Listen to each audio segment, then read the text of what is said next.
Good morning. আমার নতুন একটি ব্লগে তোমাদের অনেক অনেক স্বাগত। সকালবেলা দেখো কথা বলতে পারছি না, কারণ মেয়েকে ঘুম পাড়িয়েছি আর ওই যে দাদাভাই ঘুমোচ্ছে, মশারিটা খুলে দিয়েছি কারণ প্রচণ্ড গরম।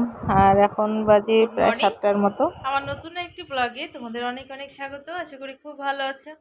সকালবেলা দেখো উঠে রান্না টান্না কমপ্লিট প্রায় করেছিলাম, কিন্তু মেয়ে উঠে গেছে, ওর বাবা নিচে দিয়ে এসে আবার ওর বাবা ঘুমিয়ে পড়েছে। তো সকালে বাচ্চারা উঠলে পরে মাকে ছাড়তে চায় না। তারপরে মা ঝোলটা মানে আমি কষিয়ে টষিয়ে রেখেছিলাম, মা ঝোলটা নামালো আর একটু ডালটা ফোড়ন দিল। আর এদিকে আমি মেয়েকে ঘুম পাড়িয়ে যে উঠলো, এখন আমি বিছানা টিছানা সব তুলে নিলাম। আর কি করেছে যেন, ওর দাদাভাই ওকে কোলে নিয়েছে, মানে ঘাড়ে তুলেছে আর ঘাড়ের মধ্যে হিসু করে দিয়েছে। সাথে সাথে ওর দাদাভাই স্নানে ঢুকে গেছে। আর এখন আমি নিচে গিয়ে স্নান করব আর মেয়েকে খাওয়াবো। ওর আজকে আছে ভ্যাকসিন, আজকে 3টে ইঞ্জেকশন দেবে জানো।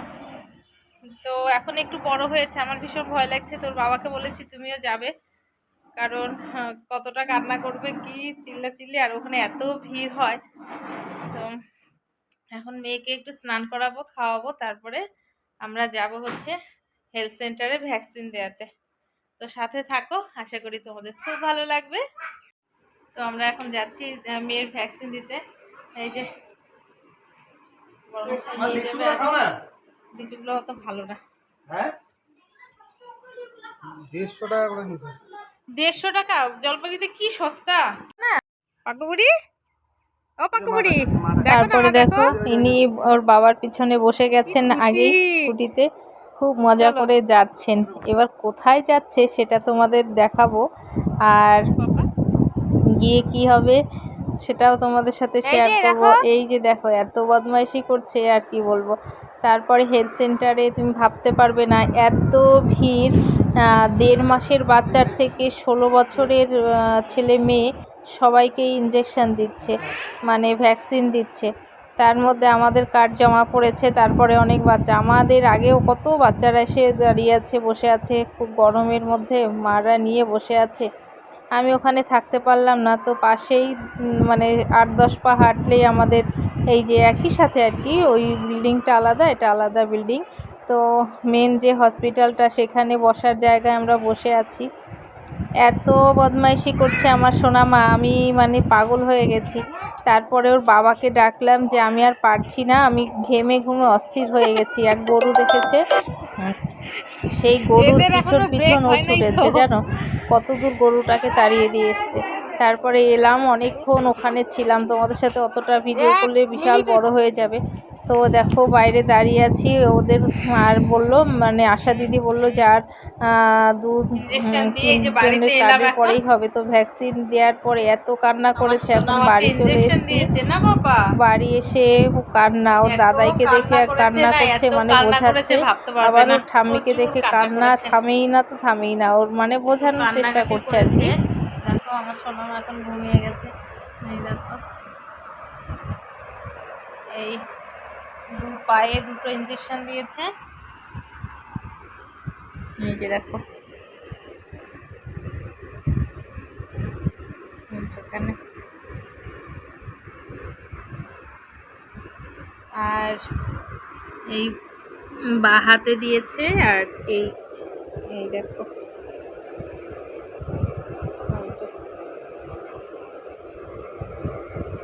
এখানে দিয়েছে, 3টে ইঞ্জেকশন দিয়েছে। তো জ্বর আসবে বলে দিয়েছে, আর একটু পরপর ঠান্ডা জল দিতে হবে। আর জ্বরের ওষুধ, আর একটা না ভালো একটা মলম বেরিয়েছে, যেটা মানে লাগালে পরে ব্যথা কমে না, কিন্তু মলমটা আমি খুঁজে পাচ্ছি না।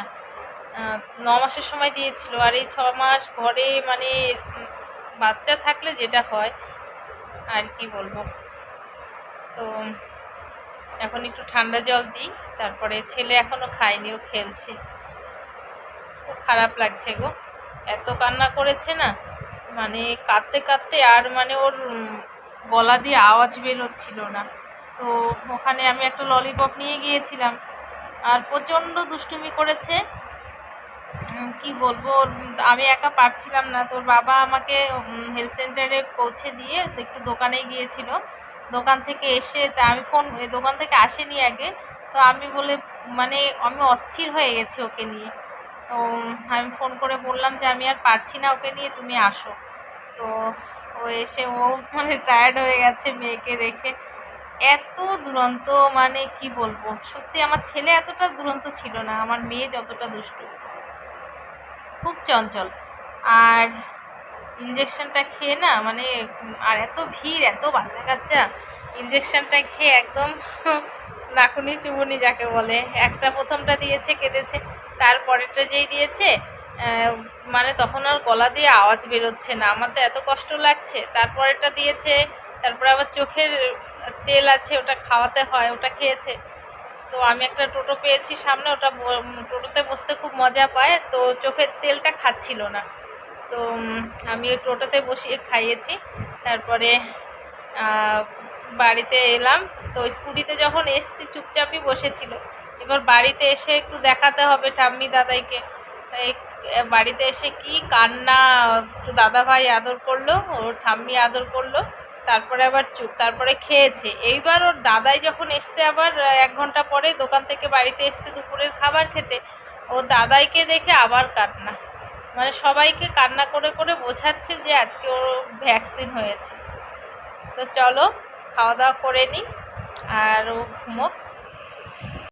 বাইরে না প্রচণ্ড বৃষ্টি হচ্ছে। আমি এসে দেখি দরজা জানালা সব খোলা, আর এই যে আমাদের এই যে দরজার এটা দিয়ে এই সাইডটা তো একদম খোলা জায়গা, জলে ভিজে গেছে একদম। আর এই পাশটা দিয়েও না, জানালাটা দিয়ে পুরো জল আসতে থাকে। যেটা বন্ধ করে দিলাম এই দরজাটা। মেয়েটা খুব কান্না করছে, পায়ে ব্যথা হচ্ছে। ওষুধটা যে ওর কোথায়, না কাউকে দিয়ে দিলাম। তারপরে দেখো অনেক কষ্টে ওকে ঘুম পাড়িয়েছি। খুব জ্বর চলে এসছে গো মেয়েটার। কদিন যে থাকবে এই জ্বর কে জানে। ওষুধ খাওয়ানো খুব কঠিন। তো খাবারের মধ্যে দিয়ে মানে দুধের মধ্যে দিয়ে খাওয়াচ্ছি, তবু দুধটা খাচ্ছে না, বমি হয়ে যাচ্ছে। আর এই যে ছেলেকে ওর ঠাম্মি খাইয়ে দিল, চলে এসছে। তো বললাম যে বাবা তুমি শুয়ে পড়ো, বুনু ঘুমিয়ে গেছে, ওকে আমি মানে শুয়ে দিচ্ছি। তো চলো আজকে দিনটা একদম মানে কি বলবো, ওর বাবারও শরীর ভালো না, দেখলে প্রেশারটা একটু মেপে নিল। তো চলো সবাই ভালো থেকো, সুস্থ থেকো। এখন বাজে 11টা। আর মেয়ে না মানে এত বমি করেছে ভাবতে পারবে না, খুব বমি করেছে। আর এখন আমি আবার একটু খাইয়ে দিলাম। আর ওষুধ একদম খেতে চায় না, খাবারের মধ্যে দিয়ে আমি খাইয়েছিলাম, তো বমি করেছে, ওষুধটা পেটে কোনো কাজই করলো না। যার জন্য আবার ওষুধ খাইয়ে তারপরে আবার একটু খাইয়ে দিলাম, একদম যেরকম খায় তার আধাটা। এত জ্বর আসছে না, খুব খারাপ লাগছে। এখন ওই যে মলমটা একটু লাগিয়ে দেবো পায়ে, বা পায়ে শুধু ব্যথা থাকবে। দুই পায়ে দিয়েছে, হাতে দিয়েছে, তো তো বা পায়ের ভ্যাকসিনটাতেই ব্যথা থাকবে। তো মলমটা লাগিয়ে দিই। আর তোমরা খুব ভালো থেকো। আজকের মতো এ পর্যন্তই।